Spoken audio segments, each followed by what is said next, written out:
Hey everybody, today we're going to make a potato salad. Let's get cooking.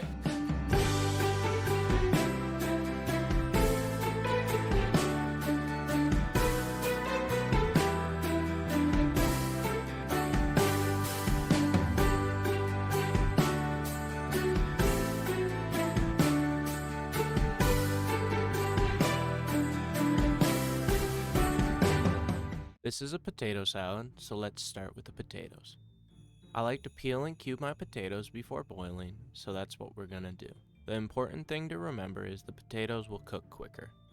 So you'll want to make sure not to let your potatoes overcook and get too mushy.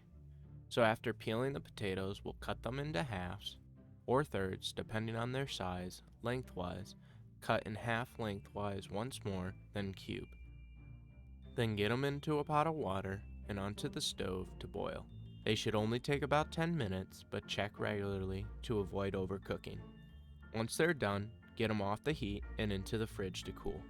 We talked last week about boiling eggs, but just get your eggs into a pot, bring them to a rolling boil. Once they've come to a boil, cover the pot with a lid and turn the heat off. If you're using an induction stovetop, leave it on low. Then after 10 minutes, get the eggs off the heat and into the ice bath or cold water for a minimum of 10 minutes. Once they're cooled, get them peeled and cut them to your preference.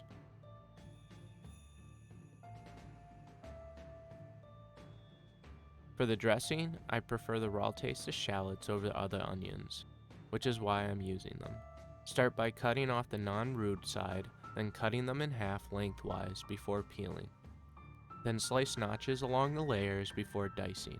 Depending on how thick the shallot is, you may have to cut horizontally through the middle before slicing your notches and dicing.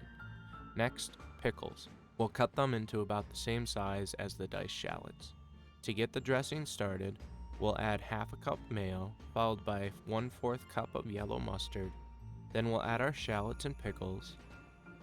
I'm mixing it together now to taste the dressing before adding any seasonings. I decided it needed a little bit of pepper and chili powder, and we'll add in our potatoes and eggs. After tasting it again, I decided it needed a little more salt, but it felt like it still needed something, so I added even more pickles, which was then perfect. This is one of those recipes that you have complete control over the flavor, so season to taste and add as much or as little of the ingredients you'd prefer. Then once it's ready, plate it out, garnish, and enjoy. If you enjoyed this recipe, please remember to leave a like down below and subscribe. Thank you, and I'll see you in the kitchen next time.